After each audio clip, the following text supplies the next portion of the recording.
Hello Leo, this is Weekly Forecast. I'm happy to be back with you. Thank you for your patience. Well, this is a week for February 22nd through February 28th. For work and business area, you've got the Moon and Fox. Unfortunately, both cards talking about deception of some kind, or someone is sneaking around and things are not so obvious, like someone playing behind your back or making some intrigues.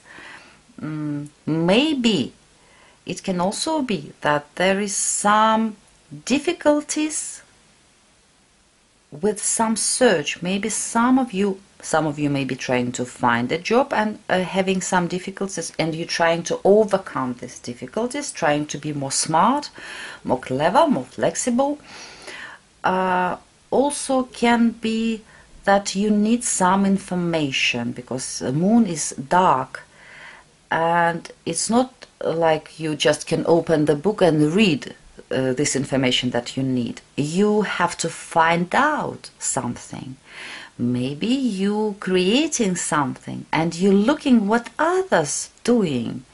I want to see it because I want to make it better than they do. So anything like this. If you working between women, if there's a lot of women in your department, at your working place, so moon can speak about it, and some of them, they can smile in your face but be not so honest actually. So it can be like this, but you have to be careful. I have to look at the dictionary. Watch out for swindle. Swindle, it can be any kind of swindle, like false money if you're working and you're taking cash from clients, false documents, anything that false,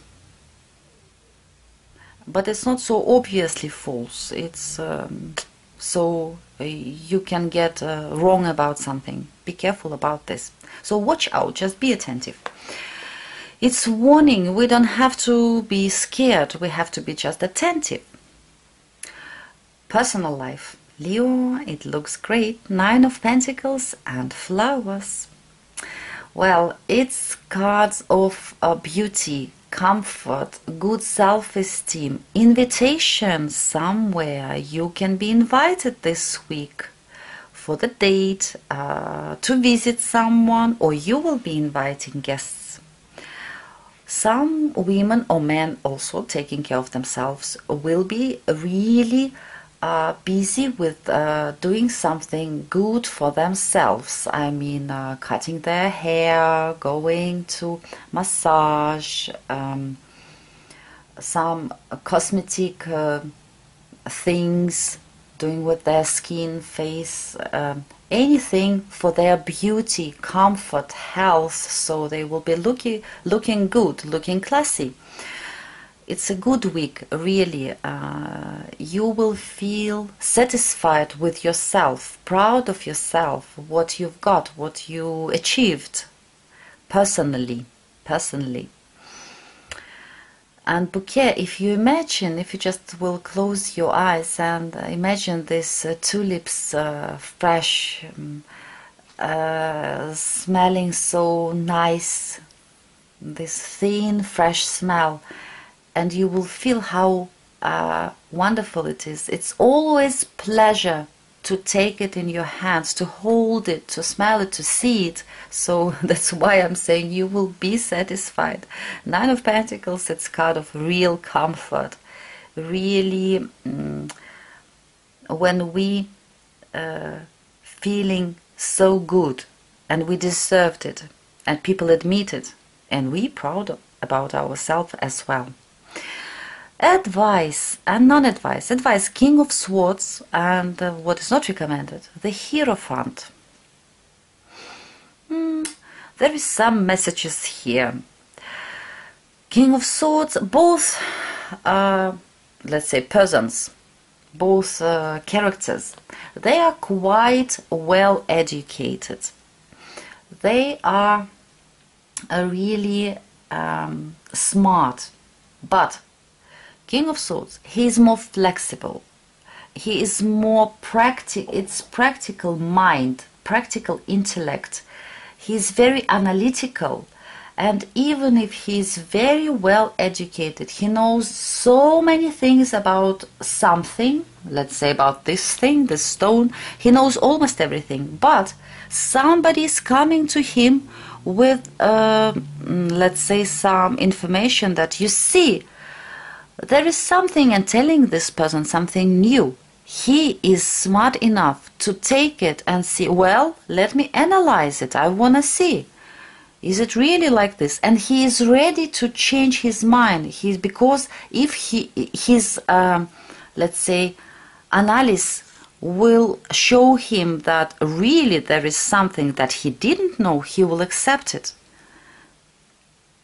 Hierophant, he will stick to traditions, what he learned at the university, what he has been told, what his experience is about, and he is really sometimes difficult to push him from his opinion.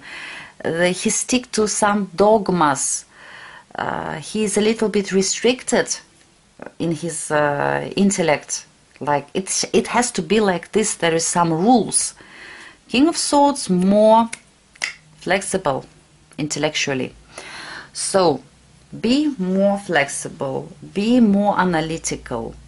Also, what King of Swords? King of Swords is someone who is intellectual. There is no emotions and there is no compassion to someone. He will not be patient enough to wait for something like, well, someone did something wrong, I have to be patient, we have to forgive this person, we must give some time, maybe he will change, and blah blah blah, stuff like that.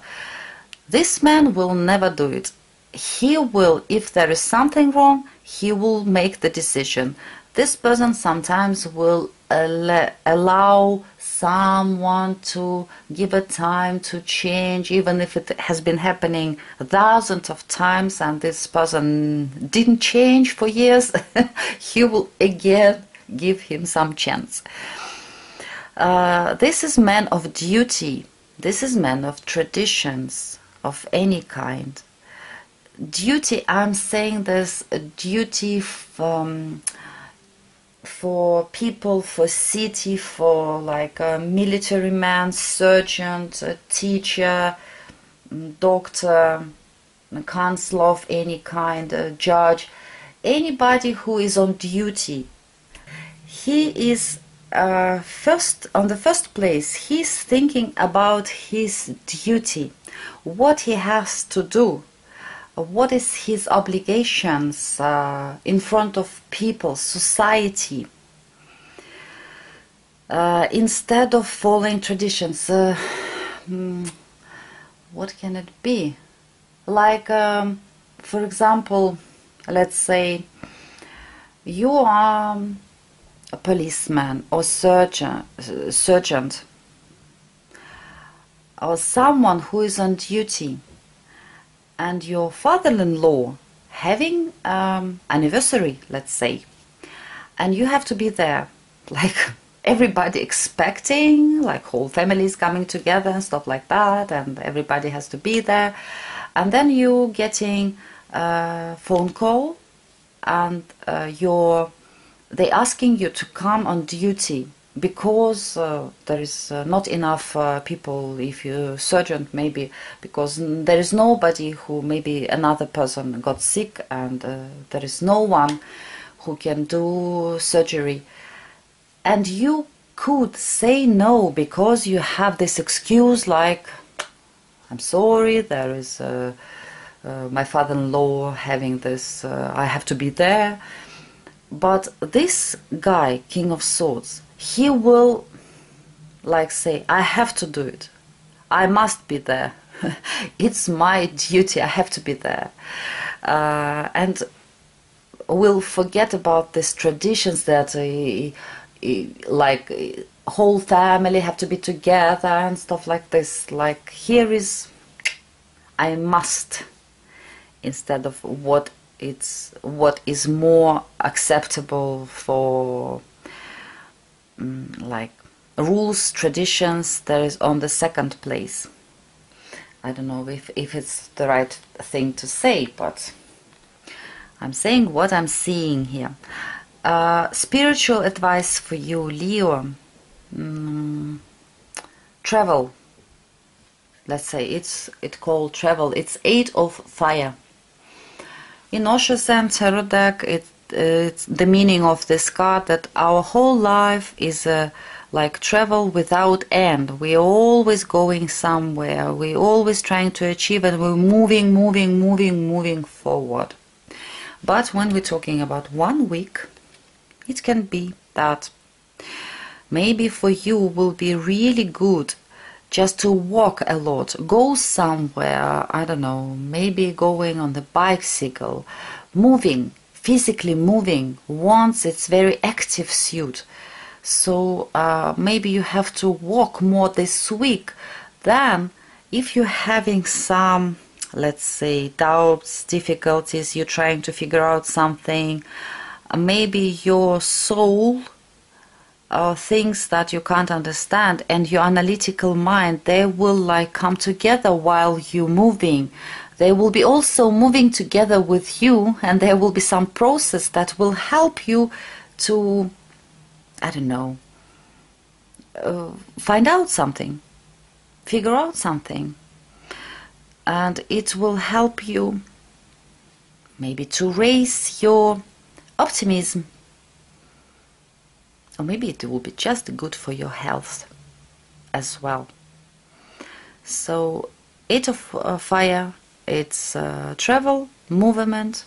For me it's like walking, really walking.